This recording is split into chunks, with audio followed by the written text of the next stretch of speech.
We crash land in Owlboy, now we're in Agony. We're on the Tim train heading to the Indie Game Festival. This and more on episode 110 of Indie Game Riot.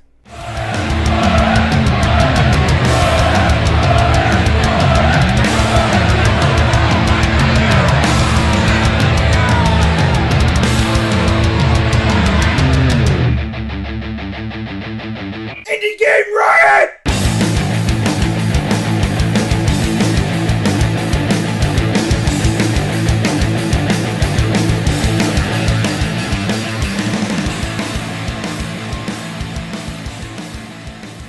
Hey everybody, this is Josh, and I am here with Tech. Hello. And not Rev, it is Tim. Because Rev doesn't like us, I guess, or something. Doesn't like us, he's out. Yeah, so Tim is here, filling in. He's got a problem. If you don't know who Tim is, then what the hell is wrong with you? He makes Boss 101. His company is Donley Foundation. I'd suggest going to follow the devlogs there. Yes, please. Treasure trove. Boss101.com has everything. Yeah, treasure trove of inspiration. And Boss 101 hopefully coming out soonish. Yes, we can talk about that later. Yeah. Well, what's been going on in your weeks? Let's let Tim go first since he is the guest. Well, I'll be talking later, but I just finished Owlboy. Yeah. I was playing Stardew Valley, and then I stopped that for a little while, which I liked it. Stardew Valley is surprisingly super fun. I really, really liked it. I'm surprised you like Stardew Valley. Yeah, I didn't think I was going to, honestly. That's me too. When it first came out, I was like, yeah, man, but I could just play this game on an N64 emulator. Yeah. And then I tried it on the N64 emulator, and it was not the same. And I picked it up, and it's so good. Oh, it's super fun. But I played it. I don't know exactly how far I'm in the game in terms of progress, but I'm enjoying it. I'll finish it at some point. But what year are you on? A little after the first or second or something. Just early. It's early. Like I'm just kind of farting around, like living through. I was at the jellyfish, the season of the jellyfish where they came to the pier and they all. I was like, I love this kind of stuff. This is things like I did the festival, the Oktoberfest or whatever that is, where there's like, oh man, all that crap's great. Yes, I did the potluck. I brought my stuff. It feeds into my collection habit or hoarding habit because there's so much to collect in that game. My organization in that game is horrible. Oh my god. I just got like 500 chests sitting out front of my place. Yeah, exactly.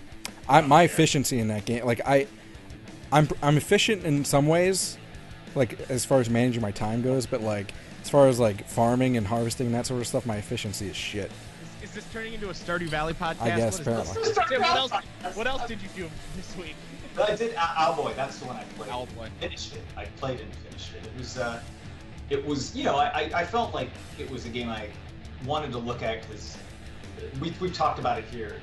Working on Boss 101, and like I said earlier, it's not a direct equivalent of Boss 101, but it has elements. It's kind of got leaning on characters and story, and it's got obviously a exploration action type side to it, but it was really good. I mean, I liked a lot of it. There were parts I wasn't too fond of. It didn't wrap up in the way I had hoped, but it was wrapped up satisfactorily. Like I was okay with all that.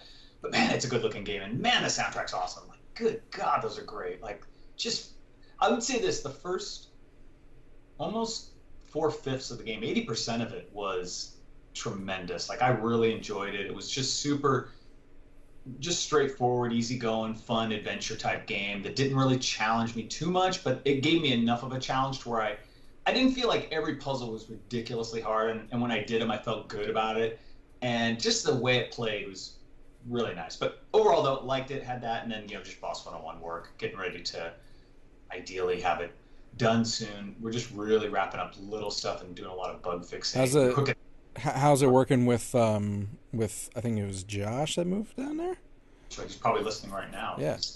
But yeah, it's great. It's been great. He's been here since beginning of summer. So we've been working on that since beginning of summer here together, and it's been tremendous. The amount of progress has been great with him here, and he's just jamming along. So a lot of stuff that we're doing now is I think he's working on some Steam integration for the arcade games that we have. Cool.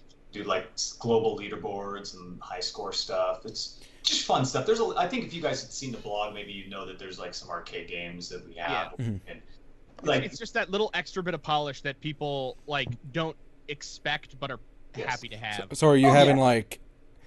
I'm sure you're gonna have like Steam cards and achievements and stuff, but yep, Steam cards, achievements, and I don't know. There's another Steam thing that we're gonna have. Are you doing workshop? Like people create their own bosses and share it, like type of thing. About that. I don't think this one, the Boss 101, when it releases, is gonna have anything like the workshop stuff. Like we talked about having the ability to let people change stuff, like add hats or bosses or create their own bosses. That's all definitely been discussed. We will have. I think basically we're going to have, there's trading cards, and then there's some other like Steam-ish thing that we can do. We're doing all that. But yeah, we're trying to integrate it as much as we can. We're definitely going to do leaderboard stuff, and we're definitely going to have, again, as much Steam stuff, but obviously achievements and obviously trading cards. Those are just a given, but it's great. I'm very excited about it. I'm getting a little like, now when I play the game now, this is how it is. I used to play the game and just see, this will get better one day. Now I'm playing it and I'm finding the little bugs, like all the big stuff is gone. Like one thing we didn't have, here's a little weird thing that it's going to sound small, but it really changed the way the game feels. You used to only be able to access the options screen to change your screen resolution, the sound levels from inside a game round or outside the game itself in the main option screen outside the game. Once you got into the command center and went around, you couldn't really access it. You had to play the game or go back out. And we thought that was okay, but then Josh changed it to be accessible anywhere. So now it actually feels like a regular game. Like you're like, oh, I want to change the resolution, go full screen. All right, that sound is too loud. Let me turn it down. Mm-hmm. And then he went a step farther and made it so that if you are playing in windowed mode or full screen and you click outside on your desktop, it just pauses the game automatically and brings up the pause screen. And it's one of those little touches that really just made the game seem so much. That's actually pretty nice for me because I have to alt tab all the time out. Yeah, exactly. And it's all that kind of stuff is just those little things that you get when you take a little extra time and just sort of look at the game day by day and really go, what's missing? What are we doing? And that's been a great feeling. It is. I would have loved to have the game out months ago, maybe a year ago, really. But honestly, I feel really glad about the fact we held on to it and added those little things like the arcade games, the scoring, the little pause feature. I mean, we didn't need to do that. We really didn't need to do it. It wouldn't have fundamentally changed the gameplay, but it fundamentally changes the nature of the game. Like you suddenly feel like there's a thoughtful developer behind it all versus this playing sucker. You just figure it out. You got to get out of that game round. It's like, now you can do what you want now. So that's great. It's fun. I'm excited. Cool. Tech, I'm excited to hear about your boring week. Yeah, so we were talking about it before the show, but for those of you listening to the recorded version, I really like a game called Dirty Bomb. Oh boy. And it's not indie. And I really like this game called Dirty Bomb, and I happen to be very good at it. So no, but I'm good at it because I care about it and it's fun. But I started making I like recording like clips and everything, and I got this clip of this guy hacking in one of these rounds, and I have all this footage, and I'm like, I need to make a video because people don't know how to report somebody from within the game. So I make a video, I think of the way it is, and it's sort of like, like a old PSA with like, the old-timey music and everything. I'm like, hello, friend. I see you are playing some Dirty Bomb. And stuff, and like, that ridiculous. Did you add a filter over it too? Oh yeah. I added. Pretentious son of a bitch. No, actually, so what I do is I actually record at a lower bit rate, so that it actually like is more compressed sounding and horrible. Because when I don't, the mic sounds too good. But I made like 4 of these, and the game's Twitter account followed me. And I didn't like tweet at anything. Like they went to my YouTube page and they found my Twitter account and they were like, "We're gonna follow this guy." Yeah. I've also gained like 80 subscribers. 80 subscribers? Yeah. Ooh, look at you. Yeah, I know. Catching up with the big boys. Because the first 2 videos I uploaded, I posted onto the Reddit. The third one that I uploaded, somebody else posted on the Reddit, and I'm looking at that and I'm like, whoa, hold on a second. And then after that, people started noticing me in game. And at that point, I was feeling a little intimidated. I was like, all right, guys, come on, calm down. I just made a few videos. We're all witnessing Tech's head just grow right now. No, dude, it's terrifying. It's absolutely terrifying. Well, now you got a target on your back. Yeah. So there's that. Exactly. I don't know. Maybe I'll play with you sometime next time you play. We'll see. Cool. I can't promise I'll be good. That's totally understandable. Yeah. So, as for me, Yes. Again, we talked about this before the show, but we missed last week. And usually, tune it out if we're not going to be able to record or something. But I was in the ER with a gallbladder attack, and if you haven't had a gallbladder attack, they suck. Very, very, very, very painful. It's like having 10 Charlie horses inside of your stomach, like just below your ribs. That's what it feels like, and it doubles you over. With that pain, Patient 0. Tim's editing our note document.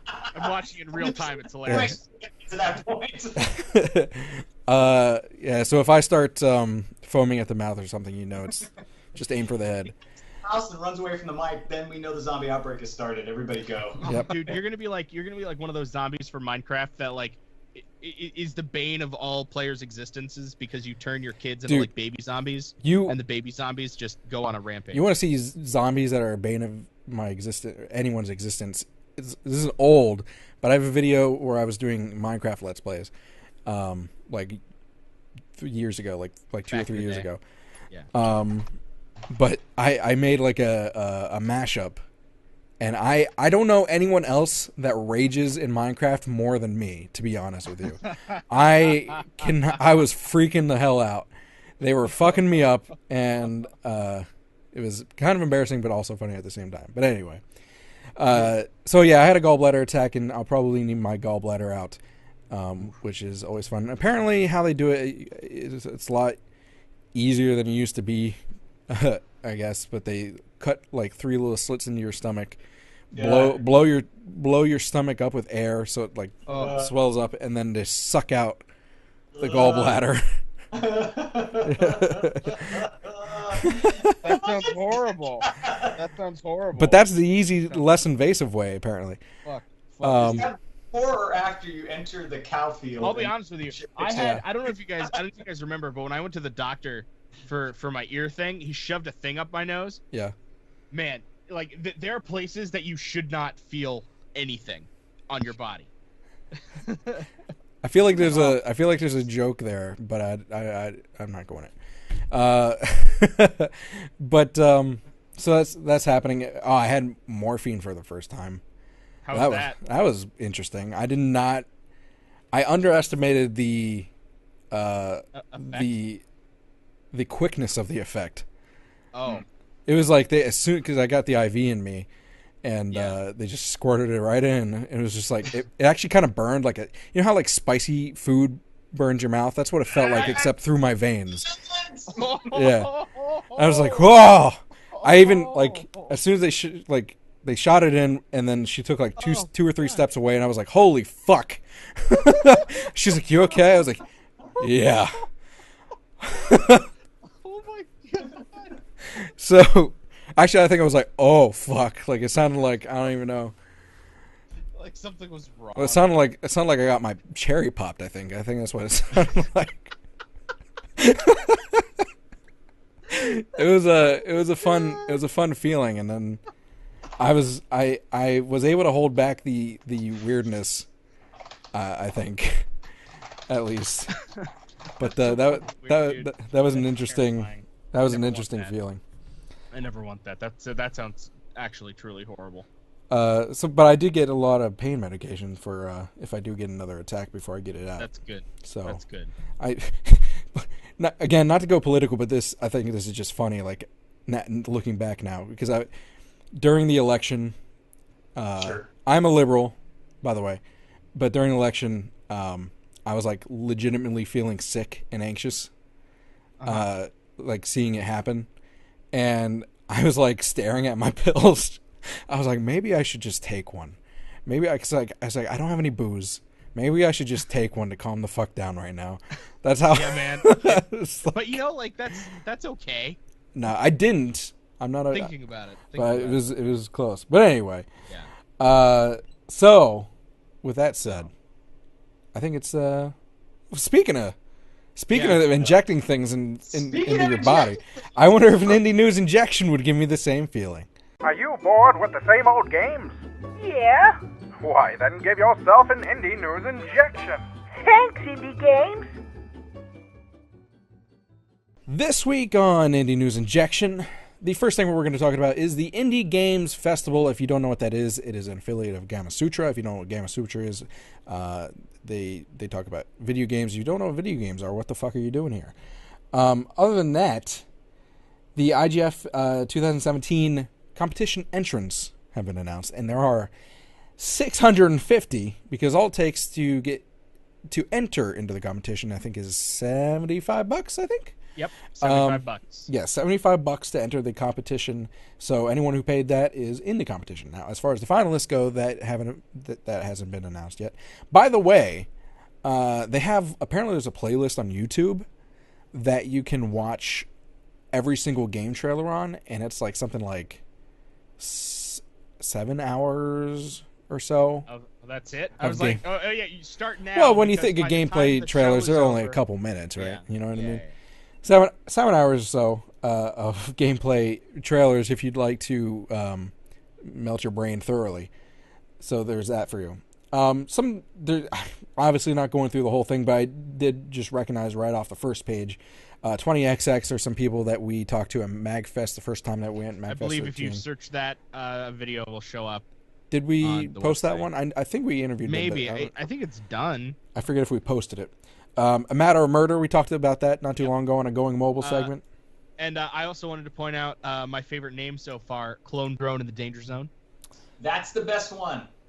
That's the game I'm following right now. Chicken is a pretty popular game that's being shown there. I'm trying to go through these somewhat quickly without like going through the whole thing. They make it hard because it's like not on a scroll. Like you only have so many per page, and then you have to click, and then it has to load. Yeah, they make it impossible. Crashlands is there. Possible. That's good.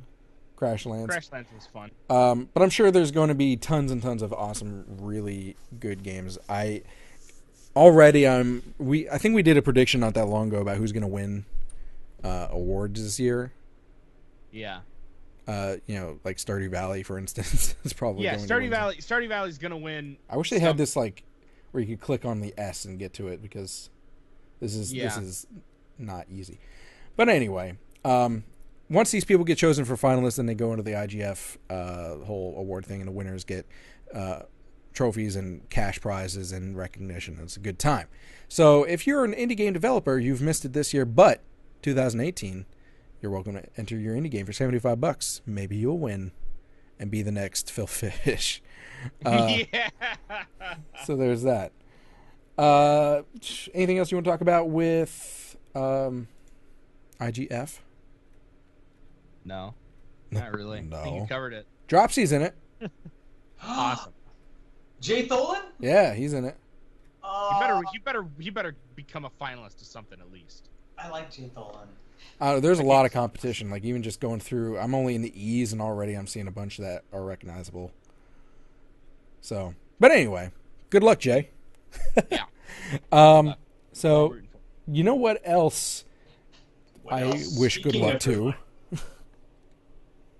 Fuck, I forgot the... yeah. Wait. Wait. There's a hold on. picture of their logo.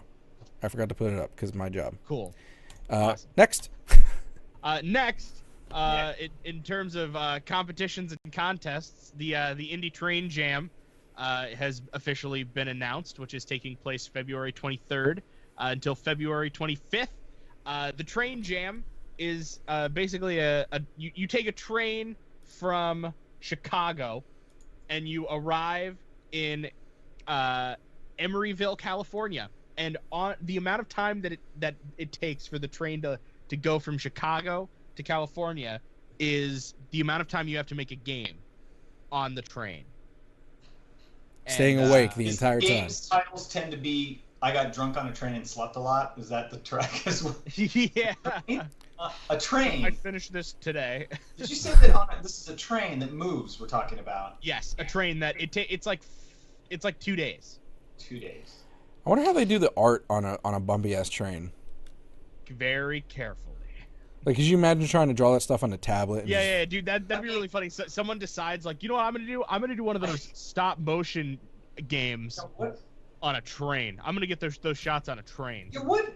Is this just an excuse to get together and drink? Because that's cool, but I feel like at this point, I don't know. You might as well do a Pirates of the Caribbean game train jam or something like that, where you all sit on the ride and develop a game. And that's like, why are you putting yourself in this really hard to work situation just to? It's because you have to do all the edgy shit to be part of the group, I guess. Okay. I don't know. You have to have a pair of skinny jeans and a hipster beard to get on this train, because that's another important thing. I do not have. You also have to have fucking lots of money, because it is not cheap. No. How much is it? $100. Let me just no, because $110. $111. You know, I really wish. By the way, when you get off the train, you end up. This is also including a ticket though to GDC, the Game Developers Conference, which is not cheap in itself. And it's like Okay. $600 or something. And your games get presented there as well as part of like the train jam bundle of games. You did not say $600. Yeah. Well, you're talking about the train ride. You're talking about GDC tickets, and maybe lodging. Like a sleeper cabin. That's a sleeper cabin. Is lodging included in that for GDC? For like $600, I think. Which, if lodging's included in that, is actually not a bad deal considering. I mean, it's steep. Yeah, it's expensive, but like steep. all together, you know what I mean? Yeah. So, looking at some of the games from the past, I don't actually recognize any of them, to be honest.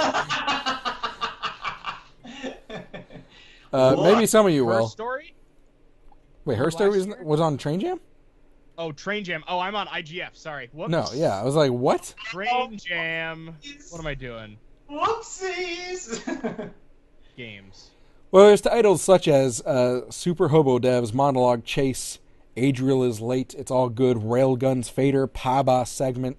Yeah, I don't recognize any of those, but it's still cool, and it sounds like a ton of fun. And Tech and I have talked about if we were like rich and had time and shit one day of doing like a mini documentary. Yeah, you know, I actually think somebody already did that, actually. Or we could just go there and be press. That sucks. Like, I realized the other day, I was just like, wait, wasn't there like an indie game movie that took place on a train? Shit. Did it? I don't know. I haven't heard of it. I feel like there was like another indie game movie that was like less good, and it like took place on the train, because I remember seeing a bunch of trains in their advertising, and I'm like, there's a lot of trains in this. Indie Train coming. Indie Trains. All these games are available to play on itch.io, by the way. Yes. So you can go to trainjam.com. Sure. I'm surprised they got that URL. Speaking of speaking of games being available, your game cannot be available on Steam unless you submit in-game screenshots, and that leads into today's discussion point. For the area for screenshots. Yes. So I think the issue came about with the whole misleading art issue that has happened several times. Yeah. So this is definitely a positive step. There's no reason that you shouldn't have screenshots in your game personally. It's not like it's that hard. You know, play your game, get a screenshot, put it in. That's all you got to do. I forget. I think there's a minimum of a screenshot. I think you have to have like 5 or something like that. Yeah. So it's 5. I think it's 5. I'm pretty sure it's 5 on ours. Yeah. So in-game screenshots of that, it's a good idea. But the overall discussion point tonight is what, especially for I mean, this kind of encompasses all games, but indies in particular, because they're the ones that have kind of gotten to shit for it a lot, like with Earth 2066 or what the hell it was called. Mm-hmm. I can't believe I still remember that game. Is what future, like, they're making these small steps forward with Steam reviews and the screenshots, like what future, and they just updated Steam, by the way, altogether as far as like the storefront goes. what future steps do they need to take to make it better for consumers and devs alike? You mean beyond the screenshot things? Yeah. Mm-hmm. Well, I feel like they started the whole idea. Didn't it start sort of earlier this year? At least another wave of fixing Steam or another wave of improving Steam was the rating system is kind of getting. I don't know that it's better, but it certainly is evolving in a good way. Like I like it now a little more than I did. Well, is the rating system change? I mean, I don't know if the rating system changed in itself. It's the reviews. Like You're correct. You can't post reviews without actually owning the game on Steam or having purchased it on Steam. No, it's not the case. You can still post the reviews, but it's marked. They changed it so that it wouldn't show up initially in reviews. Like there was a filter for it. If you were given a free key, and they know all the free keys that were ever handed out. If you, for instance, got a free key for Boss 101, your review, if you made one, would say, it would not count in the giant aggregate of scores. So without somebody deliberately saying, I want to see all the scores, not just the scores for paid people. So maybe you would know this, Tim. Like I've actually kind of wondered this. When you give out Steam keys, is it like separate from? Is that a separate? Like, are there like a section of keys that you give that are separate from purchase keys? Like so you can look and see like these keys. Correct. They're tracked. There are keys that you say, I need, I think the way we did it or the way you can do it is you tell Steam, you go, hey, Valve, I need, let's say, 100 keys. They're for press, they're for friends, they're for whatever. And Valve sends you a list of those keys. Yeah, they tag all those keys to your game, but they also tag them as non-paid for versions of the game. Okay. So they know every key and where it came from, and then if somebody purchases a Steam key, the key itself, I mean, obviously it's using the same basic system, but it is clearly marked as hey, this guy paid money versus this guy got a free key. Like I've gotten press keys for stuff, and a lot of times when I get a press key, when I go to activate it, it'll be like title of game - press or for review, something like that. Yeah. But I've still gotten other keys that have just been game. You know what I mean? Like it's not tagged as press or anything like that. I haven't dove deep into the whole Steam key thing, but I do know that like when we were looking, I think inside Steam when you're setting up your game stuff, there you can sort of categorize your keys. In other words, maybe there's a reason some say press and some don't, and that's really on the developer's end. Though I do know that regardless of all that titling, Valve knows very clearly which key was a paid-for key and which key is not a paid-for key, or which key is sort of part of a giveaway session. Like because all those giveaway session keys, they provide them. I can't just go on Steam right now and say I want like personally Tim Donley. See, I thought you could just generate keys like left and right. I have to ask them for 100 Boss 101 keys. Do they limit you? No, I think I can get. I mean, I'm sure that if I said I want 100 million, they'd be like, "What the fuck?" Like, but I think generally speaking, you could just request what you want. Like, again, I haven't gone too far into it. Like, I haven't really been saying like, at this stage, we're not like, okay, we need like 100 press keys or 100 this and that keys. So, but yeah, I do know that they do keep track of it now, and all those keys, when you go to games review, by default, it only shows, or it tends to only show, the paid-for reviews first if the game is released. So if you say, it doesn't show you like all the free key guys in there, because that was the problem. People were giving away free keys, their friends were rating the game up, and it made the whole game seem maybe a little better than it was. Like, you gave away a free key, you tend to get a better review. I think that's their reasoning. Whether you disagree or agree, I don't even want to. I don't have a horse in that race exactly. I just feel like I can see their thinking. I think we overall agreed that it was a good change. Yeah, that one was. The initial change was not as good because it tended to hurt indie devs, especially when people got it from like Humble Bundle, because they didn't count those either. And I think they changed it that those are counted, and they also changed it. Humble Bundles are counted now. I think they changed everything because initially, like, all the reviews are there, but it would filter out.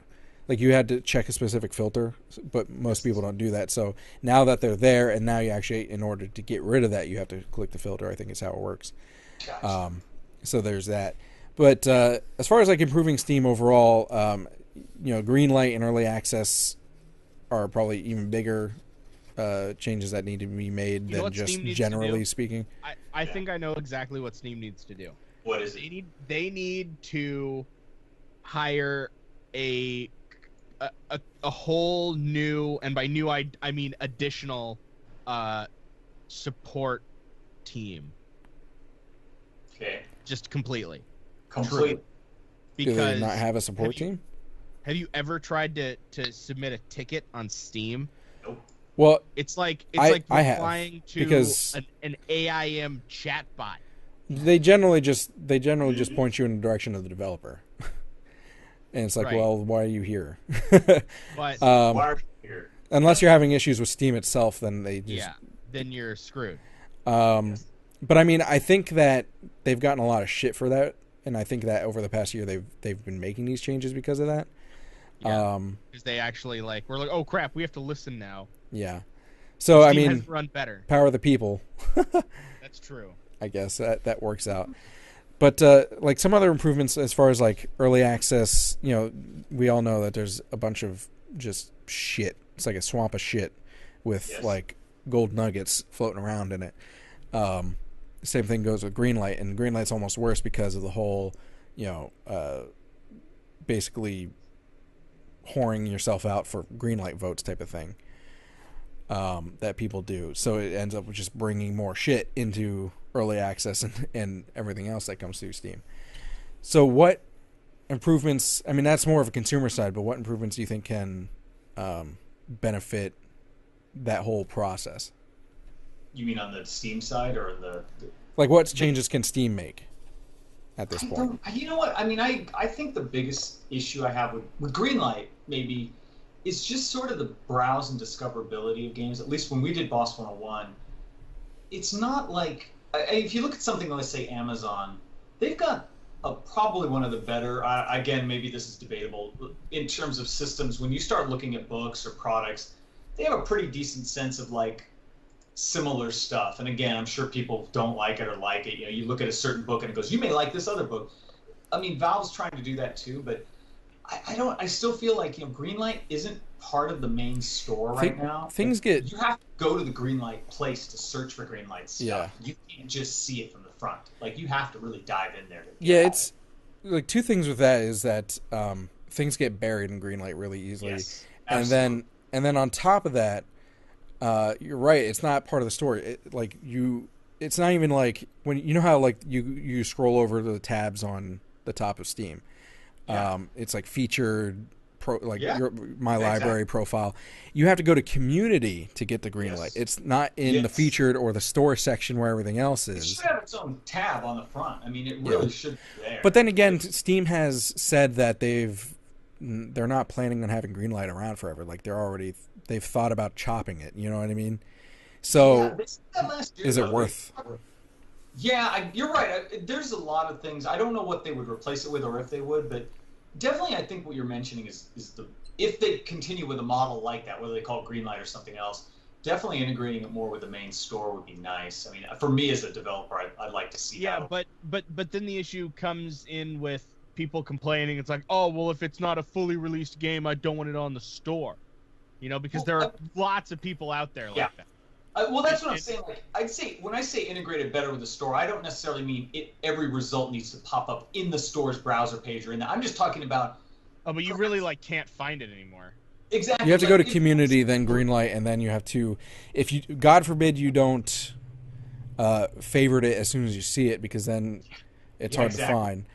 It really is hard to find stuff. So, but that would be nice to fix that. I mean, when I say fix, it's a relative term. It'd be nice to see that improved. To their credit, and this doesn't really necessarily affect Greenlight, but like just overall as far as games getting buried, to their credit, the recent change that they made, like in the past week or so, it seems like, because they're constantly trying to tailor it to your personal tastes, like the consumer's personal taste, whoever's using it.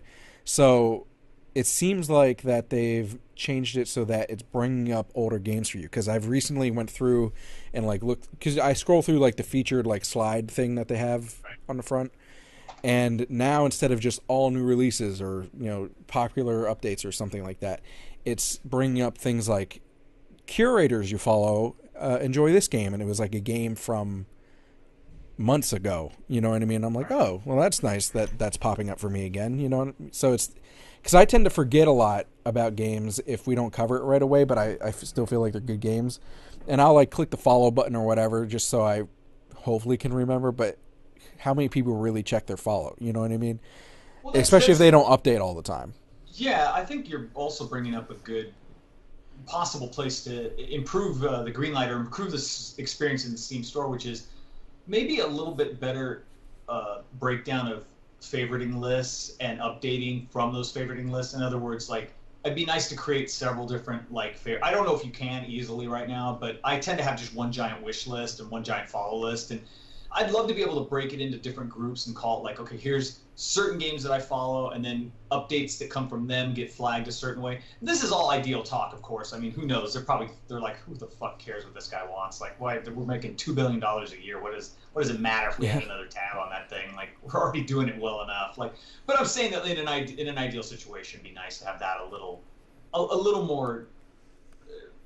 Be able to drill down a little bit on that. I feel right now my wish list is just giant 13-page thing. I had to recently go through and delete. Well, like, because I've been favoriting things for years, you know, like it's since. I thought I had a lot, and I have like 150 or something like that. Dude, I've been favoriting since like 2005 or whenever Steam started. I was like, yeah, these are great, and then I went through it. I'm like, what is that? You know, I have it in time added or date added, and then it's just this madness thing. It's like looking back in time. Like, I'm just like, what? Why do I still have? It's like you still got like Dishonored on there or something like that. It's like some old ass game. It's like, what? Who cares about that? But, yeah, I'd be nice to see the searchability and sort of tracking stuff for the user improved a little bit. Like you're saying, it's so easy to get buried in Greenlight right now. Yeah, just disappear. You know, you lose the link if you don't make a link or you don't. It'd be nice if they had shortened links for Greenlight. By the way. Yeah. I mean, I know you can use Bitly or whatever, but just having like a shortened Steam link instead of like steam.community.greenlight / number. If it was like steam.greenlight / game. Like, they can do that. Yeah, / game name. You know, like, really easy. Yeah, I just wonder how much motivation they have to do any of that. Like, I don't. You're right. They make too much money, and so it makes them apathetic. Yeah, they're like, if it falls in line with plans to make more money, I'm sure they're interested. But if it doesn't, I don't think that they're sitting there sweating it too much. I mentioned them thinking about chopping Greenlight, but then I thought like maybe they changed their mind because like Five Nights at Freddy's came out of Greenlight, and that made them millions of dollars. Yeah. In and of itself. So maybe they're like, well, you know what? Maybe it is worth it for me. Yeah, I don't know that Boss 101 would be around in its present state if it wasn't for Greenlight. I mean, we went through Greenlight, and we went through it pretty quick. I didn't particularly think the process was smooth in the sense, even though we went through it quick, I felt like there was a lot of clunk in it. But in the end, it got us on Steam, and it got us a Steam store page, which, hey, you know what? I understand there's a lot of crap in Steam, but then there's a lot of bad books on Amazon. So I just look at it like that. You just have to like believe on some level that. But Amazon works a little differently because people don't just browse Amazon. They look for something specific, you know. True. I mean, some people do, but you're right. I mean, generally speaking, people browse games much more like casually than they do Amazon just looking. Well, because a game, maybe to the point of a game, like there's a lot of visuals and easy to digest things about it versus a book where you're kind of looking at a title going, is Jack Reacher? Who the fuck is this guy? Like, you're just kind of like staring at that title going, what is this about? Like, I don't know. I can't tell. But you're right. Yeah, a game, you can look at videos, you can see screenshots, you get a little description. Yeah, I don't know. I'm very happy in the end because it got us a chance to sort of self-publish. And I think like games like yours too were fortunate enough to come through before it got buried. You know what I mean? Yeah. Like it took you what, 3 weeks or something like that? 2 weeks. Fast. It was pretty quick. So I mean, it's hard to get buried in 2 weeks' time, whereas. A lot of games are there for months and months, until they finally get pushed through. So, which kind of sucks. But I don't know. Are there games that just never get pushed through? Yes, there are games on Greenlight that have been there for probably a year or more. Matt told me on. Like if you just get no's, Like a bunch of no's. If everyone thinks your game is just utter shit. No's don't mean anything. Only yeses mean something. Okay, so I thought maybe like if it was like negative enough, they would be like, no, you're gone. That won't do it. But no's won't push you forward, but they don't drag you back. Okay. But again, you need yeses, enough yeses to get going. And I think that at the time we got it, I want to say it was like 8,000 or 9,000 yeses. What did you rank in Greenlight? Because I don't know if you heard last episode, but probably not because I didn't put it out. But yeah, but I not hear you did not put out. I'm doing voice acting for a game that's in Greenlight right now, and I think they just updated me and said that they were like 74th out of like almost 5,000. Yeah. So, which sounds really good, but like, do you remember where yours was at? You have to get through that. What we had to do was get into the top 10, I think, or the top 20. So the way it works is that number that they just said, once they get in past that set of numbers, there's another top 100 number set that they got to crawl through. And it's just, I don't quite know the algorithms, and I don't quite know how that ranking is. It seems like there's a lot of like randomness too, just with the staff. Like staff just go through and pick stuff out too. Yes, I believe that once you're in the top 100, there's a chance the staff can come in and look at the game and go, "Hey, they got." It's either there's two basic ways that I understood that we got greenlit or you can get greenlit. It's either a ton of votes in a very short time, or I should say, relatively large amount of votes in a very short time, or a consistent amount of votes over a long time and you'll get in. So that's the regular way. Consistent amount of votes over a long time, you'll get in. Let's say the number is 10,000 in that case. 10,000 votes over 6 months, you're in.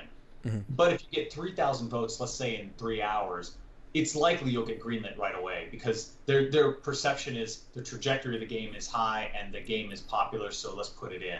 Right. That is, as I understand it, our game was closer to the 10,000 votes over 6 months angle than the super short. Darkest Dungeon was a game that got greenlit in an hour, and I believe that was due to just a ton of votes in a very short time. A large community too, because a large community came in and voted. I don't know if they voted that 10,000 number. They might have. I think that they voted maybe 5,000 in a few hours, and they just blew it up, and that game got greenlit right away. But yeah, Tech, you seem. Tech's got to go. No, I'm just listening. I'm listening to everything. I'm learning. He's absorbing it.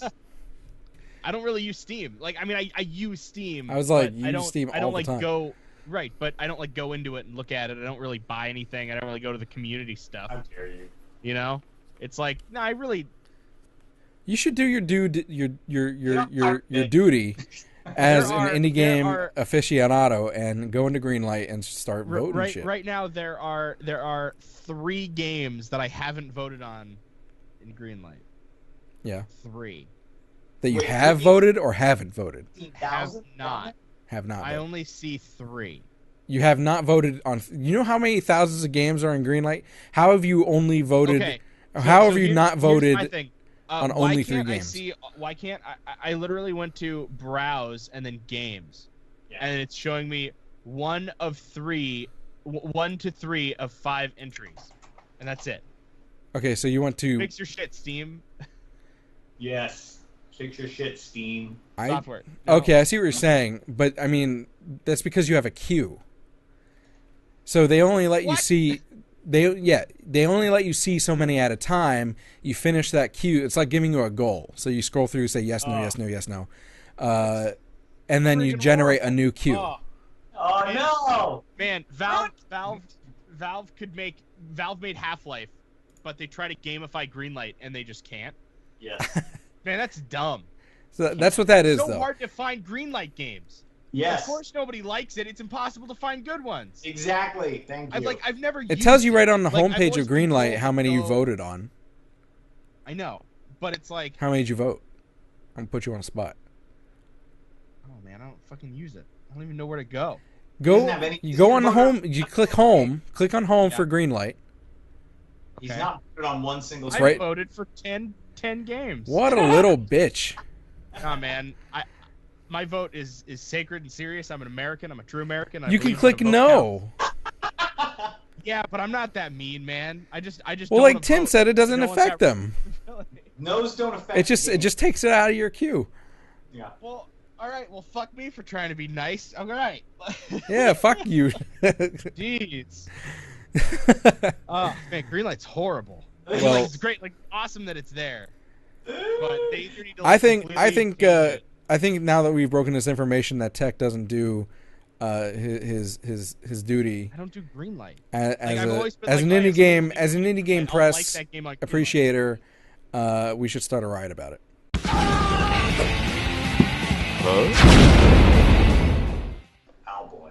Owlboy, D-Pad Studios, 10 years in development, almost 10 years, not exactly, close to 10 years, maybe 9. Their most recent game was Savant Ascension. I think that's like a little kind of an action platformy type game that came out 3 years ago maybe. Fun. It was done in Game Maker Studio. Owlboy was not in Game Maker Studio. Owlboy is an XNA framework game. But 10 years in development, amazing art, incredible art. That's the first thing that you Incredible- see is that the art and the Oh, animation in this. Yeah. Yeah, ridiculously beautiful backgrounds. Everything moves, everything animates. The character stuff is fantastic. Everybody's, all the characters are great in terms of their expressions, the personality, the writing is. I thought the writing was great. I enjoyed the game overall in terms of that. Like, you know what it had? It had I mean, I'm putting it on a pedestal, but I do feel it had the spirit of like a Miyazaki movie. Like, it really did have this sense of. Some of the the movie stuff you're showing right now, at least is the demo. You see a bit of it, but when you're flying around outside and just kind of listening to the music, it's pretty incredible. It's super nice too, and the game flows. The basic overall game is sort of an adventure, action adventure type thing, and they call it. I'm not fond of the whole Metroidvania Castle Rocky. This. I feel like everything that's like Yes. a platformer now Yeah. is Metroidvania, Yeah. and I'm like, it's They're I don't know. not. Yeah. They're not. I mean, it's just, you know what it is. It's like an action game. There's a lot of puzzles.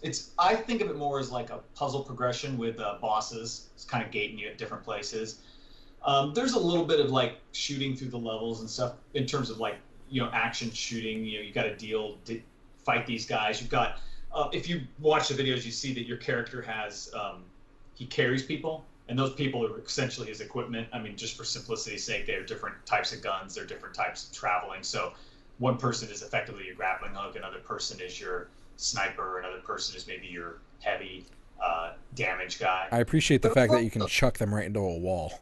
Oh, that's great. The greatest thing, they completely... The game is incredibly and rightly forgiving about the way the gameplay mechanics work. In other words, you're not worried about that person's health. You can actually just drop that person and they just poof away magically. It's great. I mean, that's the way it should be. You know, you don't want to have to think about this guy that, you know, protecting him. Like, it isn't a giant escort mission. You can just That do would whatever. suck. Yeah, and it's cool because the way it's a very gamey game and it doesn't make any apologies about that. So I like that. I love that stuff, and I felt like it really just had this really nice nature to it. You know, finishing the game, I wasn't super fond of the ending and the way it ended and the mechanics you had to use to finish it, but I was okay with it. I mean, I definitely, I didn't stop. Like, I definitely felt like had that gone on, and I'll get into what that means, but there was a point where I was kind of like, I felt a little betrayed by the easygoing nature of the game when I got to the end. I was like, really? Come on, oh boy. Like, why get me here? And then kind of, without spoiling anything, I'm just going to say a very standard thing that gets done in almost every single game, and very few. Half-Life 1 had it. Half-Life 2 did not have it as much, which is they teach you all these mechanics, they build you up as a certain character, and then they get to the end, and it's almost like the developers ran out of ideas, and they're like, well, what can we do here? Well, let's just take away all this mechanics and then give it back to him slowly. It's like, no, I don't want to do that. I'm super powerful. I just want to stay that way. I don't want to like have to relearn or refine, you know, the grappling hook. I don't want to have to. Half-Life did that. Half-Life 2 did that. It did, but you remember didn't they give you the supercharged gravity gun too, which I really like. Yeah. They did have a platforming section in Half-Life 2 at the end, and was like a little wacky. But my point is, Owlboy does a little bit of that, and it wasn't enough to make me hate the game, but it definitely, as I said here, I was telling Joshua here, I was like, it kind of pissed away some of my goodwill at the end. I was like, oh man, I was having such a fun time, and I was really putting it high on this pedestal of just fun, exciting adventure. I felt like I was in a buddy movie. Like, it was just great. Like, I was enjoying it. Again, the game, I never felt like I was lost. I never felt like I couldn't solve any puzzle. There was challenges. I had to do a few bosses a few times, but I just was enjoying myself. I loved the look of the game. The music was fantastic, super good. Ending, not so great. It's unfortunate. That's kind of what I remember the most, is because it was the last thing I did. Game wasn't particularly long, 10 hours. You mentioned earlier that it felt like it was short for the price, but probably because that a lot of the side quests and stuff like that felt like filler to you. Yes, I feel like what it had was the game's $25 really, $24.99, and it seemed short. It also seemed like, in the development cycle, and this is me speculating, I do not know, never read an interview from D-Pad Studios that verified this, but my impression as I played it is, it did seem like there were moments where they have collecting, let's just say coins in this case. It is coins, but you find coins in chests, and you collect a bunch, and if you look at your coins as experience points, you'll understand how they get used. So you get enough experience in quotes, and you can get a weapon, you get a little higher experience, and you get another weapon. And I think at one point they just realized, like, they sort of had this adventure going on, and they're like, well, how can we kind of beef up this game and give players something else to do? And I think they just added in this, I don't want to say it was arbitrary, but they added in the coin collecting stuff. And the reason I say it seemed a little arbitrary, or it had an element of that, is when I wanted to go back and collect things, the game just fights you on that end. Like, it does not really lend itself to flying around there's no map, there's no guidance for anything. So you're playing like, I'm sure somebody would go, well, that's old school 1983, brother. It's like, no, it's not 1983 anymore. It's 2016. Sure, I guess if I was playing a game that was $15 or $10, I'd be a little more forgiving. But Owlboy doesn't it gives me so many great, awesome options every other place that when I get to something like collection, I think, well, why don't they have some nice little, like, arrows that, guide. Did you guys play Infamous? Infamous 2? Either of those games? I know what you're talking about. I played a little bit. Infamous. If you play Infamous 2 and get to the end, I believe one of the powers you can get, I think it's in Infamous 2, is like this. You can collect orbs in the game, but you can get a superpower that effectively sends out a ping that shows you where all the orbs are locally to you. In fact, a lot of games have this kind of ability. So in other words, you finish the game, and this superhero power that you get at the end of the game allows you to go back and collect stuff if you're really, really into it, and makes it a little easier. Owlboy has none of that kind of stuff, and that's fine. But also, it's a little frustrating because there's no map, and you can get lost the second time through pretty easy. At least in my opinion. Again, this is me, so who knows? Maybe somebody else is going to be like, "No, my God, I collected all 300 owl coins."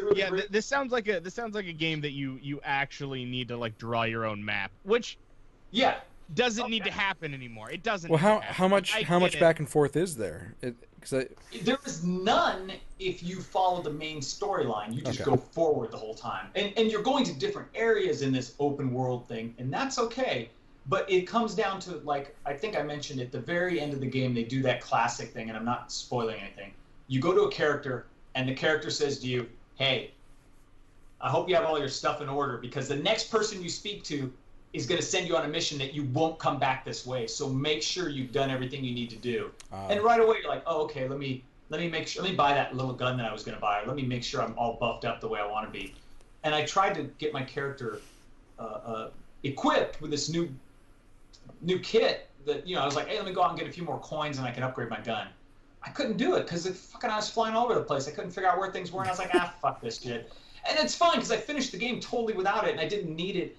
And then the thing is, when the game's over, you can't go back to your old save. And I think, at least as I understand it, like, I think you have to go and replay everything. It doesn't just drop you back in the world to finish collection. It's like, there's not like a Game Plus or something. Yeah, I'm like, come on, man, that's just crap. But again, the general game experience, very good. If the game, I hate to say if it went on sale, I'd highly recommend it. If you look at it visually and you hear that music and you're getting you're like, this looks fantastic, get it. I don't think you'll be disappointed at all. Like, but if you're looking at it going, wow, I hope it has all these other things based off this. I at that point, I kind of would say it's a maybe. You know, for me, it was. So you're saying for what it is, it's really good, but they could have probably have done with fleshing it out as far as like extra content. Strangely enough, yeah, for a game that took that long, I kind of feel like they wish they'd have done a few more things. But what they did, though, is fantastic. And what is in there is fantastic. You wouldn't be disappointed. I mean, the game is fucking huge. Like, you are all over the place. Like, there's so many different environments and so many different things. And it just has so much stuff. And, you know, a variety of encounters, a variety of bosses, a variety of just epic things are happening. So on that end, it's a fun game. I recommend it. Like I said, if somebody looks at it and they're like, oh my God, that looks fantastic, I want to explore that world, do it. You would not be disappointed. If you're sort of looking for something with a lot of collection and agency like that, I don't know. Oh shit, that guy went down there. Is that how you do that? That's how I'm watching that video. Oh yeah, I had to do that. I was like, how do you do that? No, it's cool though. It's a super fun game. Like I did enjoy it. The ending for me just was a little like I wasn't so excited about it. You know, again, the puzzle stuff, fun. Animation, tremendous. Like amazingly good animation. But overall, recommended? Yeah. Oh yeah. I totally recommend it. I definitely thumbs up. Like it's a great game. I think it is pricey though. That is my general like caution, is that it's a little on the expensive side. Like $24 is that's $25 is pretty high for that game. I think at 15 it could have been tremendous seller. Like I think it'll do well no matter what. It's really high quality. You know, so there you have it, folks. Yeah, totally recommended by Tim. Tim Good. Donley.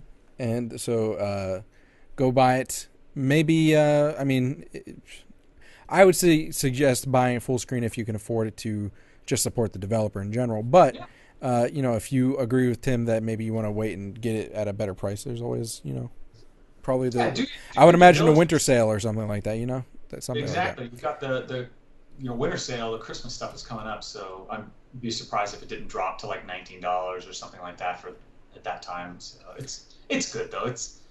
I was charmed by it. I was charmed immediately by it. You know what else is charming? What else? Heading to Peep Show. Please give all your attention to Early Access.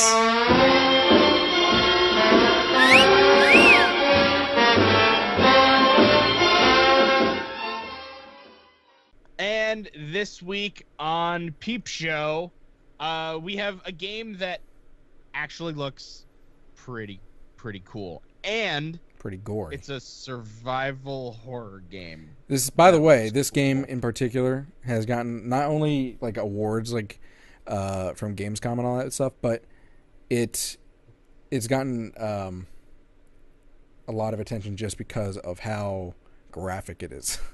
Yeah. That game is Agony. And it is a survival horror game where you play a lost, tortured soul in hell.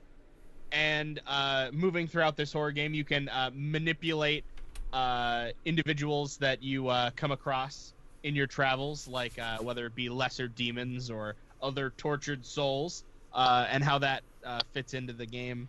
It helps you like solve puzzles that are going to be like, you know, challenges that are in front of you. I was going to say, just a heads up. I real quick. I don't think, because this is on YouTube, I don't think there's going to be any nudity, but there's actually a lot of nudity in this game. So if it pops up, it'd probably pop up in like I guess what they would consider an artistic way. But just a heads up, so trigger warning on that. Go ahead.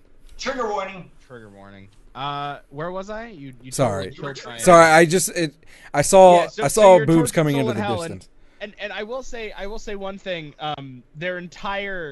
The entire first part of the Kickstarter is like the video and then all this stuff that so many places have said about it. And it's like, look at all this shit. And it's like, then it stops and then it keeps going. And it's like, okay, we get it. People like your game. It's been up for 2 days, and you've already made $42,000. Why is it sounds like you're hating on them for being successful? No, I'm not. But it's like I scroll and I scroll and I scroll. Fuck you and your $50,000, asshole. There is like one. Okay. So I'm just trying to figure out where the first piece of actual useful information is. It's okay. So it is below all of the.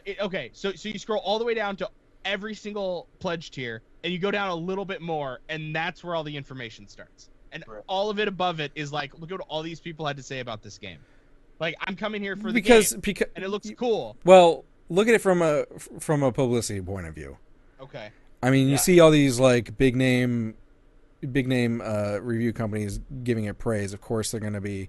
This part that I'm watching gameplay is actually kind of terrifying in a weird, disturbing way. I'm not sure how I feel about it.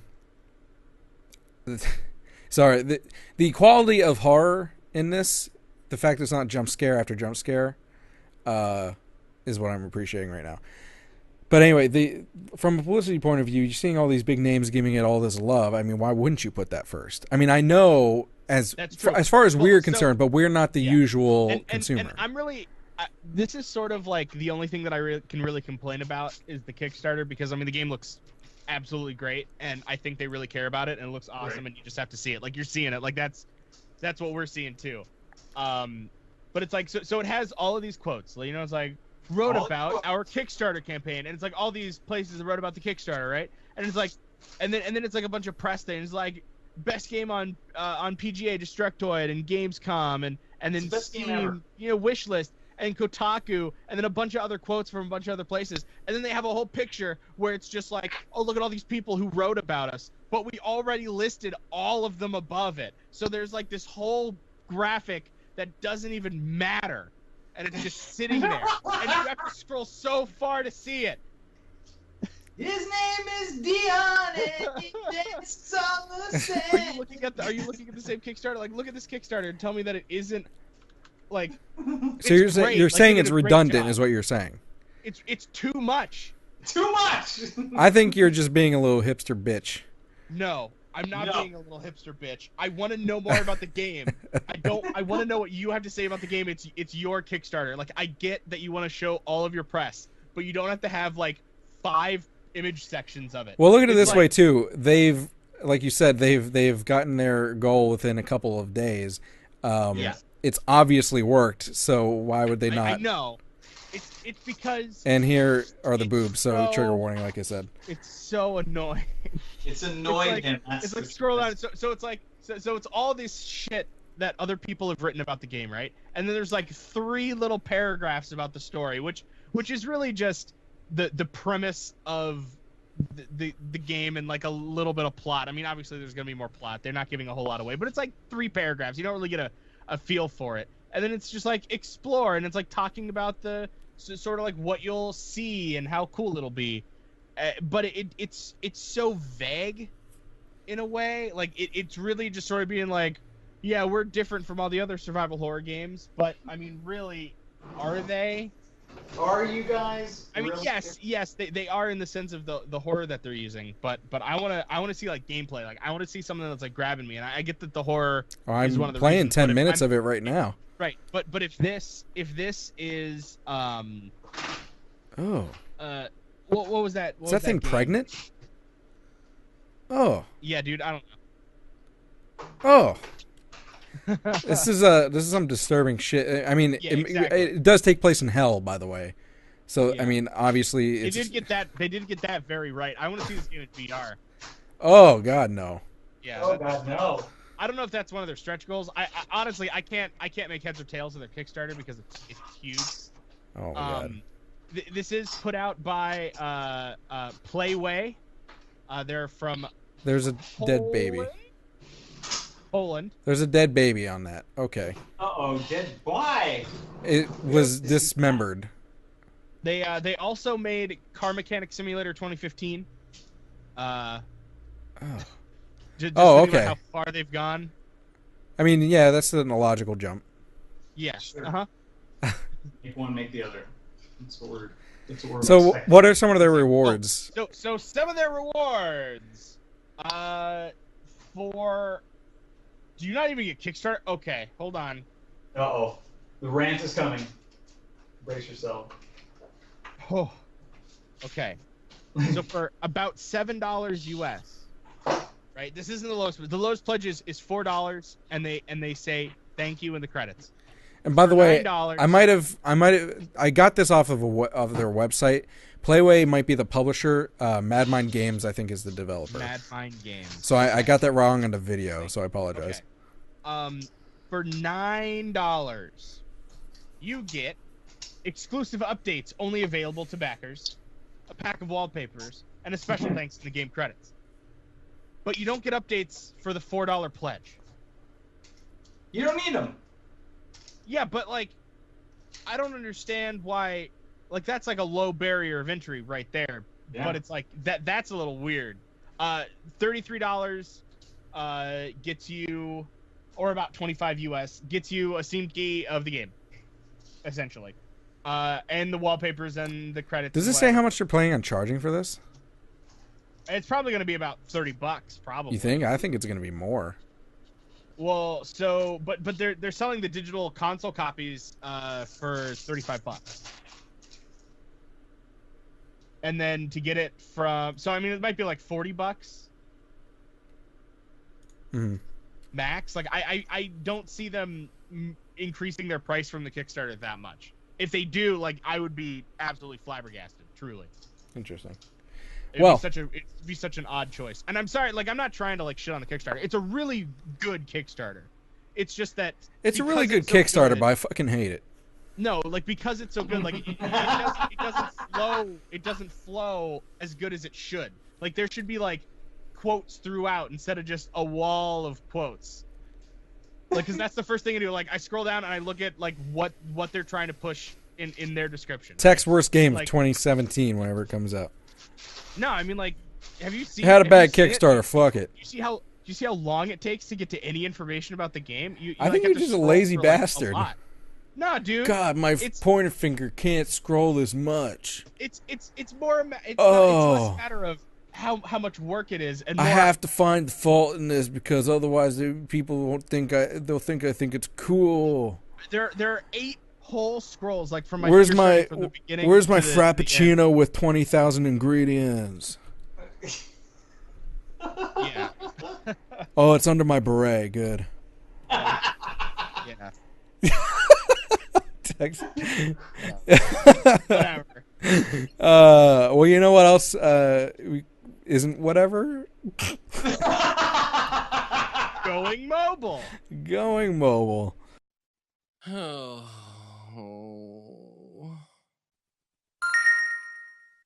Huh?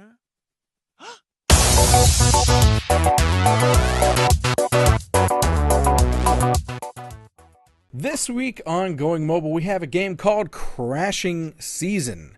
Crashing Season is by, I'm going to butcher this, I know it, Koukoi? Koukoi? How would you pronounce that? Kokoi? Koukoi? I would say Kokoi. Kokoi? Is it Kokoi? I don't know. Now you have me second guessing it. Like but anyway, it's on mobile. It's available on Android and iOS. It's a physics-based game where you run around as an animal and crash into things, right? I like that.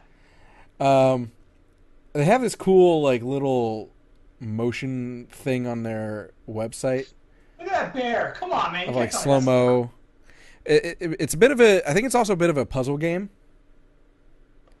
Or it's either no, it's not a puzzle. It's like a free runner is what I was wanting to say. So like games like Temple Run, I think it was called, or stuff like that. Haberdashery is another one. So it's like that mixed with physics-based type of game where you're running into things and knocking the environment over. You're collecting shit like that, and you're doing it as quick as possible without getting shot by turkeys. It looks like as a bear. I think you can play as a buffalo against like cowboys and. I think you can go up against like Eskimos and you play as different animals going up against natural predators such as a turkey, apparently. Yeah. But it looks like it's just basically like silly kind of fun. I enjoyed it. It also Nice looks aesthetic. really hard. Nice aesthetic, especially on mobile. Yeah. With that amount of turkeys firing blunderbusses at you, I would say that one's kind of hard. I don't know what level that is. Well, it's level 1, actually. Must have a deep difficulty curve if you get farther. Ooh. Cowcoy. Kukoi? They're giving guesses in the name in the chat. Yeah. Some other things, too, that you can see. There's boosts and stuff like that you can get. And I'm sure that you can probably pay a little money. I mean, it is on mobile, so they have to make money some way to get. And you can choose to like watch ads to do cool stuff in the game. Which right is now, awesome. you're seeing a bunch of different free. animals. To give a better description of it, let me just read the 3 lines that they have about the game. As far as the what it's about, evil hunters and their bosses have destroyed the money vault of the animals in their quest for world dominance. Now it is time for epic revenge. Collect all the coins back and take over the world yourself while beating any enemy that stands in your way. It's Crashing Season, the world's first closed area runner game with award-winning low poly style 3D graphics and artwork. So that's what they're calling it, closed runner. Which is actually kind of interesting. Yeah. That's an interesting it makes sense concept. Because you're free to run around in the area, but it's not going to run you around forever. Right. You can't stop. I think is the point. It just continuously goes. It's up to you to dodge all that shit. That does look hard. Yeah, it looks hard. Why are the turkeys shooting them? I don't get it. You've never heard about the turkey bear war? That bear looks rad. It looks awesome. That bear's got a badonkadonk. It's Speaking of badonkadonks and ends, I think is where we're going with that. I don't know. It is things up. Now the end of the show. Yes. All things must come to an end, of course. If you enjoy what we do, please consider checking us out on patreon.com/Indie Game Riot. If you sacrifice one coffee, you're listening, Tech, you hipster motherfucker. One coffee a month. Doesn't drink coffee. One coffee a month, that helps us greatly achieve the goals, such as being able to get extra by supporting the devs, one, and buying the games and giving extra so we can give away to you guys, all the way up to getting an office and creating insane amount of extra content and quality content, and even having our own indie fund type of deal where we support indie developers, such as many of you out there listening. That would be very cool. IRX, if you're a fan of IRX, that's also involved in the patreon.com that supports that as well. So, of course, thank you so much for your consideration. Other ways that you can help is by going to this live stream. Those of you listening to the recorded version, this is on live stream, hitbox.com/JaShinYa. Hitbox.tv/JaShinYa every week, 9:30 p.m. Eastern Standard Time. Of course, we're on Twitter at IGF Podcast and Facebook.com/IGF Podcast, and then email contact@IndieGameRiot.com. By the way, as one of the longtime listener and a fan of the show, is there any point in the future where it will be on Hitbox IGRX, like the actual name of the show, as opposed to your old college Hitbox? Well, it was meant to be originally a mixture of Indie Game Riot and Let's Play stream type things. Sure. So that's why it was like that. And it was like, well, I have all these people. Why would I start over? That's true. You know what I mean? But I've thought about it. I continue to think about it. Yeah, we bring it up every few months. Yeah, I thought I'd be the person this time to bring it up. Hey man, because when I say the Indie Games Indie Games Riot, if I said go to the Indie Game Riot show on Hitbox, where do you think they're gonna go? Obviously, we know where that's gonna go. But it's I'm with you guys. I love it, but there's no direct correlation between your name and what your channel We've even thought about switching out of Hitbox sometimes. From time to time. You could still keep this. You can simulcast, can't you? Can't you leave this channel open and then have another channel on Hitbox that just fires off with this? Oh, you mean we can host. Yeah. Yes. That's what I'm saying. This channel hosts the new channel, and then you just so people don't miss the show either way. No, you'd never miss it because it would always be available on the old channel. You could keep. We would need Tech or someone to do that on the other side, I think. But that's not a bad idea, actually. But you know what? he doesn't have a birth certificate, so he's not actually a human. Tech. So. Well, Tech I has do. a birth certificate. Oh, you got a birth. Sorry, Tech has a birth certificate. Rev. Rev. Yeah. Yeah. Rev's like Those Obama. 3-letter names. That's what's giving kids. Show us the birth certificate, Rev. Dion has a Yeah. birth certificate. Yeah. But he's from France, so. Yeah. Totally.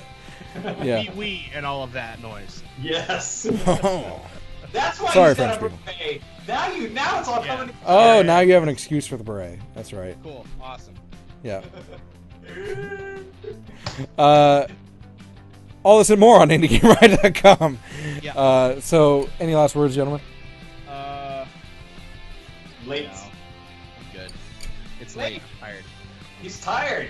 Let's let him go. Got nut up, man. You Let's gotta say, wrap- And all that. say He's like is, 20 people. He's gotta go to bed. greenlight more games, Tech. I'm fine.